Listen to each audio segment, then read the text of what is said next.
Hey everyone, welcome to another installment of Harry Potter Theory. Today we're going to be discussing some popular fan theories pertaining to Severus Snape. I'm going to discuss 5 theories in total, some good and some bad. If you enjoyed this type of video, let me know by liking the video and leaving a comment. I've got 5 more ready for a part 2. Let's get started. Why Snape never became Dada Professor. Defense against the dark arts is a core subject taught at Hogwarts that, purportedly, teaches students how to defend themselves against dark magic. But one thing that the position is perhaps best known for is the curse placed upon it by Tom Riddle after his application had been denied. The resulting curse meant that, for as long as the role existed, no professor would be able to hold the position for more than one school year. And Tom was true to his word, as after cursing the role, each and every professor had their own unique reason for leaving it. There were many different witches and wizards that acted as Dada Professor during Harry's time at Hogwarts. But one wizard that always wanted the position but never got it was Snape. Dumbledore respected Snape, for the most part, and knew that he was more than qualified for the role, so why wouldn't he have given Snape what he wanted? Well, the predominant theory states that Dumbledore knew the role was cursed. Dumbledore knew that he wouldn't be able to keep a Dada teacher for more than a year, and he knew that if he gave it to Snape, that something bad might happen to him. For these reasons, he never allowed Snape to become Dada Professor to protect him. Snape is a vampire. We don't see or hear about vampires too much in the Harry Potter story, but we do know that they exist in the Harry Potter universe because Harry meets one named Sanguini in The Half-Blood Prince. The theory I'm about to introduce you to suggests that there was one vampire in the story that hits much closer to home: Severus Snape. Why is Snape a vampire? Well, his character just so happens to possess many of the defining characteristics of one. The first major characteristic of a vampire that I want to touch on is avoiding sunlight. It's well known that vampires, like some animals, avoid light. They have a tendency to inhabit dark conditions, and some spend their lives in permanent darkness. This describes Snape to a T. Snape's office in the dungeons of Hogwarts is described as follows. The office was a gloomy and dimly lit room found in the school dungeons. The shadowy walls were lined with shelves of large glass jars filled with slimy, revolting things, such as bits of animals and plants, floating in potions of varying colours. Snape's office is perhaps the darkest and eeriest of all of the offices belonging to Hogwarts staff, and the dimly lit, gloomy room in the dungeons of the school seems like the perfect place for one type of creature: a vampire. Yes, we have seen Severus Snape under direct sunlight in his schoolboy days, but you can always become a vampire later in life. He could have also figured out a way to spend time in sunlight, as we know that he's an incredibly talented wizard and an excellent potioneer. The next characteristic I want to discuss is heightened senses. Vampires are said to have heightened vision, hearing, and sense of smell.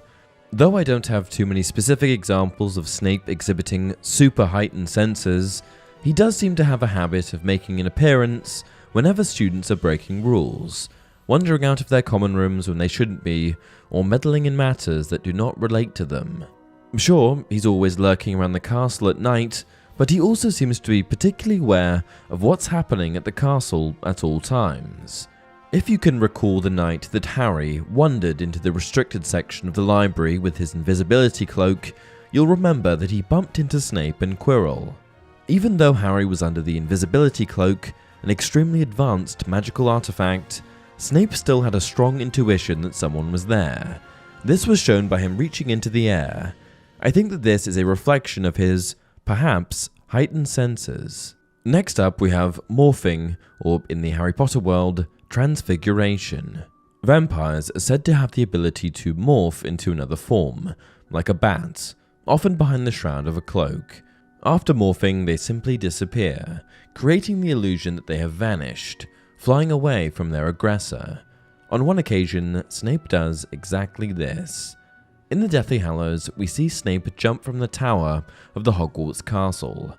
The following passage depicts Snape flying in front of McGonagall, Harry, and some of the students. "He jumped," said Professor McGonagall. "You mean he's dead?" Harry sprinted to the window. "No, he's not dead," said McGonagall. "He seems to have learned a few tricks from his master." What this passage suggests is that Snape flew away. J.K. Rowling is reported to have stated that all wizards have the power of flight innately, but that the vast majority need a broom to achieve it. In Voldemort's case, he was so focused and powerful that he was able to channel the power to fly unsupported, harnessing the energy through himself rather than the broom. Maybe Snape did the same, but I really think that he achieved it another way, a vampiric way. Going back to the first passage where Snape jumps from the Hogwarts Tower, there's one line that really piqued my interest. I think that it could shed some light on his method of flying. Harry saw a huge, bat-like shape flying through the darkness. As far as the books are concerned, when Voldemort uses unsupported flight, he maintains his original form. So what's this bat-like shape? Why would Snape resemble a bat? My answer: Snape's a vampire. Snape's secret message to Harry. This theory is centered around Severus Snape, Harry Potter, and one of their first encounters in Snape's first-year potions class. It suggests that Snape may have relayed a secret message to Harry when they first met. The moment occurred right at the beginning of the series, in Harry Potter and the Philosopher's Stone, when Harry first sits down in Snape's potions class. Already suspicious of Snape, Snape makes it very clear right away that he doesn't like Harry, mocking him as Hogwarts' new celebrity right before quizzing him on the spot about different magical herbs. In spite of his fame, Harry had known nothing of the wizarding world until very recently, and this meant that he had no chance of being able to answer Snape's questions. This is something that Snape undoubtedly knew, hoping to make Harry look foolish. "Mr. Potter, our new celebrity. Tell me, what would I get if I added powdered root of asphodel to an infusion of wormwood? You don't know? Well, let's try again. Where, Mr. Potter, would you look if I asked you to find me a bezoar? And what is the difference between monkshood and wolfsbane? Pity. Clearly fame isn't everything, is it, Mr. Potter?" At first glance, all this dialogue shows us is that Snape wants to bully Harry a bit. He's purposely asking Harry questions to which he does not know the answer. However, the theory that I want to discuss suggests that Snape's questions are actually relaying a secret message to Harry. However, it's not a message that he ever expected Harry to understand. Snape is a complex individual, and the message in question was simply for himself. Let's dissect Snape's secret message. His first question to Harry is, what would I get if I added powdered root of asphodel to an infusion of wormwood? And what's curious about this is that according to the Victorian flower language, asphodel is actually a type of lily. This lily means, "My regrets follow you to the grave." In the second part of Snape's question, wormwood means absence, which is symbolized by sorrow. Combined, this can be interpreted as, "I bitterly regret Lily's death." And this is of course significant because Lily is Harry's mother, the only woman that Snape ever loved. Deep, right? To add to this even further, Snape's question even contains an allusion to his own death, as asphodel was once believed to be a cure for snake bites, which of course Snape eventually dies from. Or does he? Snape is alive. Why he never died.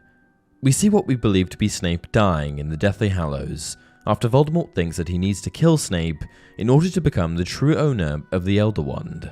We of course later find out that Snape died in vain, as he was never the true owner of the Elder Wand at all, and was unnecessarily killed by Voldemort. However, what was always interesting about Voldemort killing Snape was that he didn't do it himself. He used Nagini. "It cannot be any other way," said Voldemort. "I must master the wand, Severus. Master the wand and I master Potter at last." And Voldemort swiped the air with the Elder Wand. It did nothing to Snape, who for a split second seemed to think he had been reprieved. But then Voldemort's intention became clear. The snake's cage was rolling through the air, and before Snape could do anything more than yell, it had encased him, head and shoulders, and Voldemort spoke in Parseltongue. "Kill." There was a terrible scream. Harry saw Snape's face losing the little colour it had left. It whitened as his black eyes widened, as the snake's fangs pierced his neck, as he failed to push the enchanted cage off himself, as his knees gave way and he fell to the floor. Nagini killing Snape, rather than Voldemort using Avada Kedavra, which would surely end his life, does actually leave the door open a little bit, particularly as it's supposedly Nagini's venom that ends up bringing Snape to his inevitable demise. Harry lifted the silvery substance into it with his wand. When the flask was full to the brim, and Snape looked as though there was no blood left in him, his grip on Harry's robes slackened. "Look at me," he whispered. The green eyes found the black, but after a second, something in the depths of the dark pair seemed to vanish, leaving them fixed, blank and empty. The hand holding Harry thudded to the floor, and Snape moved no more. The above passage suggests that Snape died, but at the beginning of the next chapter, we should take note of the fact that Harry gets distracted almost immediately after Snape's demise. Harry remained kneeling at Snape's side, simply staring down at him, until quite suddenly a high, cold voice spoke so close to them that Harry jumped on his feet, the flask gripped tightly in his hands, thinking that Voldemort had re-entered the room. There are a couple of things that support the fact that Snape may not have actually died. First of all, Harry didn't really stick around to make sure that Snape had died. It looked that way, but this is a magical world after all, and I think that it's definitely within the realm of possibility for him to have survived. Additionally, Snape's corpse was never found or mentioned. After the Battle of Hogwarts, all of the bodies were accounted for, even the bodies of Death Eaters. Harry sees the corpses of people that he knows and loves, Lupin, Fred, etc., and provided that Harry knew of Snape's sacrifice, it's reasonable to assume that they would search for his body as well. Snape was bitten by Nagini, and presumably died from snake's venom, but one glaringly obvious issue with this is that Snape was a potions master. The likelihood that Snape wouldn't know of or carry an anti-venom is highly unlikely, particularly as he was playing the dangerous role of a spy in the Wizarding War. Snape was a smart man, and would have likely been prepared for any eventuality, Nagini biting him included. So how does that explain Snape's lifeless body? There's always the possibility that the venom only paralyzed him and placed him into a comatose state. There's plenty of snake venom out there that does just this, and this comatose state could have easily been confused as Snape dying. Harry never really examined Snape after he died, so if Snape had taken an antivenom before being bitten, it may have just taken some time for the effects to kick in. I don't think that Snape bled out either, as he'd even invented his own counter-curse that could stop blood from flowing from the body, Vulnera Selentor.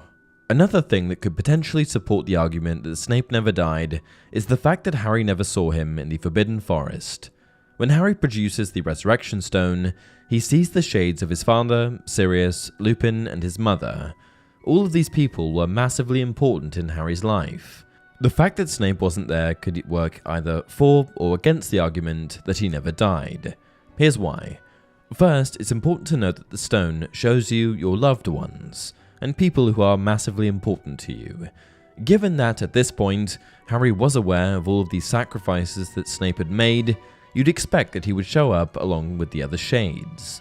Snape protected Harry for years, and even died with the ultimate goal of saving him, so you'd expect to see Snape, wouldn't you? The issue with this is that Snape is just not on the same level as his parents, Sirius and Lupin. Snape made huge sacrifices for Harry, yes, but Harry wasn't aware of them until very close to the time that he presented the stone. His feelings for Snape were still settling in, as he had only recently had a change of heart about the man who tormented him for much of his youth. Additionally, the stone was meant to bring back the people that Harry never got a chance to say goodbye to, and with Snape, he did get this opportunity. Felix Felicis gone wrong. Felix Felicis, or Liquid Luck, is introduced to us in The Half-Blood Prince. It's a potion that, put quite simply, enables the consumer to become successful in all of their endeavors. Professor Horace Slughorn, Potions Master of Hogwarts, once expressed that he had taken Liquid Luck twice in his life. with each occasion resulting in a perfect day. A potion like Liquid Luck certainly has an allure to it, but it's also worth mentioning that it's not very straightforward to brew. I have no doubt in my mind that over the centuries, many successful potioneers have tried to brew the concoction and failed. One popular Snape theory suggests that all of Snape's hardships, failing to court Lily, failing to become Data Professor, being bullied, and being blamed for Dumbledore's death, are all the result of a Liquid Luck potion gone bad during Snape's youth. Snape was an avid potioneer, so there's no question that he had tried to brew the potion. It's also highly likely that Snape had tried and failed various methods, as he had instructions on how to brew the perfect concoction in his own potions textbook. I imagine this took some trial and error. Could it be that Snape drank a bad batch? And that's it for this video. What do you guys think of these theories? If you enjoyed the content, please like the video and subscribe to the channel. Until next time, remember, it does not do to dwell on dreams and forget to live.